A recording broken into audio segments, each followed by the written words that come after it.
नमस्कार। जय सनातन। यूं तो मेवाड़ में एक से बढ़कर एक उच्च कोटि के महाराणाओं ने जन्म लिया, जिन्होंने दिल्ली और अन्य मुसलमान रियासतों को सीधी टक्कर दी। फिर चाहे वो राणा हमीर सिंह जी हो, या राणा मुकाल, या राणा सांगा, या राणा प्रताप।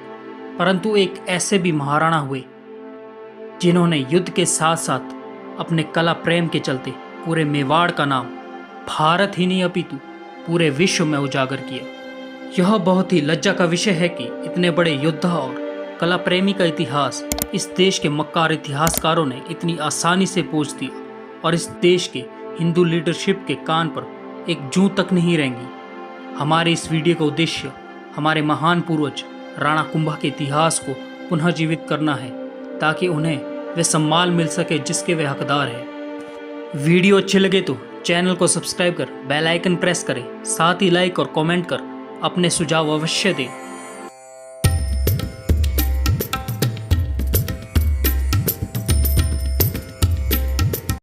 महाराणा कुंभा का जन्म 1417 ईस्वी में हुआ था। आश्चर्य की बात यह है कि कुंभा अपनी माता के गर्भ में सामान्य अवधि से पूरे 1 महीने अधिक अर्थात 10 महीने तक रहे थे। महाराणा कुंभा को मेवाड़ का विशाल राज्य विरासत में प्राप्त हुआ। कुंभा को हर्ष, समुद्रगुप्त और चंद्रगुप्त की श्रेणी का राजा माना जाता है। मेवाड़ पर कुंभा ने लगभग 4 दशक तक लंबा शासन किया और कई बड़े युद्धों के दम पर मेवाड़ का विस्तार किया। उस समय सत्ता का केंद्र दिल्ली नहीं बल्कि मेवाड़ था। राजस्थान में एक से बढ़कर एक शक्तिशाली राजा थे। उसके विपरीत दिल्ली सल्तनत जैसी कोई शक्ति एग्जिस्ट ही नहीं करती थी। यह बस एक झूठ है जो वामपंथियों ने कुंभा जैसे शक्तिशाली राजा के व्यक्तित्व को छुपाने के लिए गढ़ा।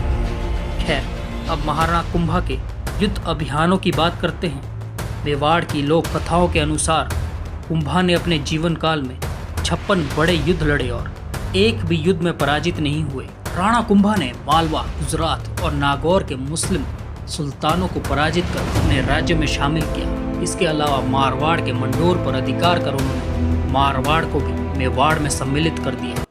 ओझा खंड 1 पृष्ठ 255 पर हमें मालवा पर कुंभा की विजय का यशोगान मिलता है। गौरीशंकर ओझा के अनुसार मालवा पर महमूद का शासन था। कुंभा और महमूद का आमना सामना 1440 ईस्वी के आसपास हुआ। दोनों सेनाएं मालवा के सारंगपुर के आसपास टकराई थी, जिसमें राणा कुंभा ने महमूद को बुरी तरह से पराजित किया था। महमूद युद्ध छोड़कर वहां से भाग गया और मांडू के दुर्ग में जाकर छुप गया। कुंभा ने उसका पीछा किया और उसे वहीं पकड़ लिया और अपने साथ चित्तौड़ घसीट कर ले गए तथा उसे 6 महीने के लिए कारागार में कैद करके रखा।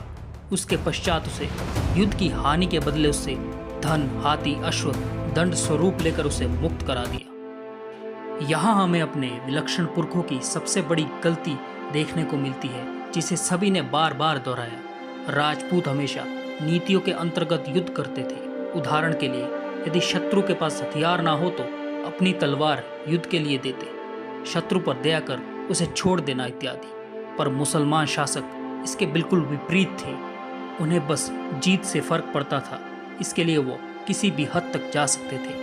पृथ्वीराज चौहान ने कई बार गौरी को माफ किया, पर गौरी ने जब पृथ्वीराज चौहान को हराया तो सीधा उनकी आंखें फोड़ दी। राणा कुंभा ने भी यही गलती की। यदि राजपूत नीति को किसी कुएं में डालकर लड़ते तो किसी की इतनी औकात नहीं थी कि भारत की तरफ आंख उठाकर भी देख सके। अपने पूर्वजों की भूल से आगे चलकर महाराणा प्रताप ने सीख ली और शत्रु जहां मिला वहीं मारा गया। कुंभा की उदारता का उत्तर महमूद ने मेवाड़ पर 6 बार आक्रमण करके दिया, परंतु कुंभा ने उसे हर बार हराया। अब कुंभा की गुजरात विजय के बारे में बात करते हैं, जिसके विषय में ओझा खंड 1 पृष्ठ 269 और R.C. मजूमदार दिल्ली सल्तनत पृष्ठ 355 पर हमें उल्लेख मिलता है।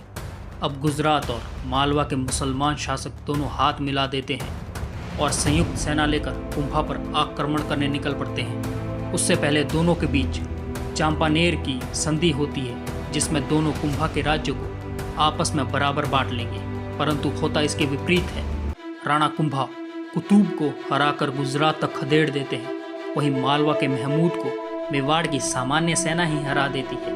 महमूद डरकर मांडलगढ़ में शरण लेता है, परंतु कुंभा उसे वहां भी पराजित कर लेते हैं। इसके बाद राणा कुंभा नागौर और मंडोर पर विजय प्राप्त कर अपने विजय रथ को जारी रखते हैं। अब बात करते हैं राणा कुंभा के कला प्रेम की। मेवाड़ के क्षेत्र में फैले 80 दुर्गों में से अकेले कुंभा ने 32 दुर्गों का निर्माण करवाया था। इन दुर्गों में सबसे उत्तम दुर्ग कुंभलगढ़ का दुर्ग था, जो कि कालांतर में मेवाड़ की राजधानी भी बना। इस दुर्ग की चर्चा हम अगले वीडियो में करेंगे, क्योंकि इसका इतिहास तो बहुत ज़्यादा गौरवशाली है, जो हिंदुओं के लिए एक तीर्थ स्थली के समान है।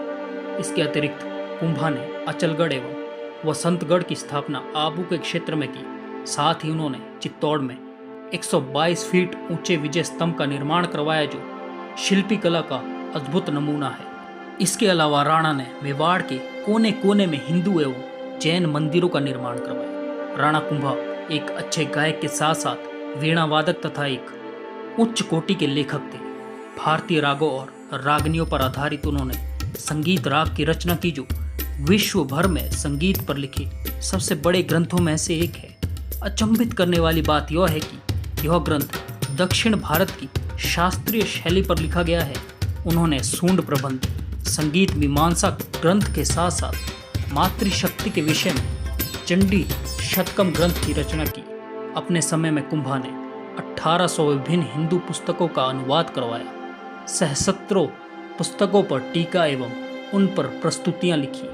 इतने वीर और पराक्रमी राजा का अंत काफी दुखद हुआ। वीवी खंड 1 पृष्ठ 334 के अनुसार एक दिन जब वे कुंभलगढ़ में मामदेव कुंड में स्नान कर रहे थे, तब उनके अपने ही पुत्र उदय सिंह, जिसे ऊदा के नाम से भी जाना जाता है, उन्हें निहत्था देख उनकी हत्या कर दी। ऊदा ने अपने पिता की हत्या के बाद सिर्फ 4 वर्ष शासन किया। फिर मेवाड़ के सामंतों ने उसके विरुद्ध विद्रोह कर दिया।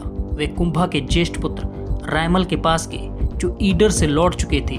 और जब एक दिन ऊदा आखेट के लिए बाहर निकला तो दुर्ग का दरवाजा खोल रायमल को दुर्ग में घुसा दिया और ऊदा के लिए दुर्ग के दरवाजे बंद कर दिए। इससे क्रोधित होकर ऊदा मालवा के सुल्तान से जा मिला। एक दिन ऊदा पर आकाशीय बिजली गिरी और वो उसी क्षण समाप्त हो गया। ईश्वर ने उस द्रोही को पितृ हत्या का उचित दंड दिया। इस तरह से यह विवाद बिना किसी संघर्ष के राणा रायमल के पक्ष में समाप्त हो गया। हमारे देश का यह दुर्भाग्य है कि हमें ऐसे विलक्षण राजा के बारे में ना बताकर लुटेरों और अधर्मियों के बारे में बताया गया, और हम हिंदू भी इस भंवर में फंसे रहे और जानने की कोशिश तक नहीं की अपने महान पूर्वजों के बारे में। हमारे पास अभी भी समय है, हमें अपने पूर्वजों के इतिहास को उजागर कर आने वाली पीढ़ियों को बताना होगा। नहीं तो यदि हम अपना इतिहास भूल गए तो एक दिन इतिहास हमें भुला देगा। यदि वीडियो अच्छा लगा हो तो चैनल को सब्सक्राइब करें, साथ ही वीडियो को लाइक कर अपने सुझाव कमेंट बॉक्स में अवश्य दें। जय भवानी।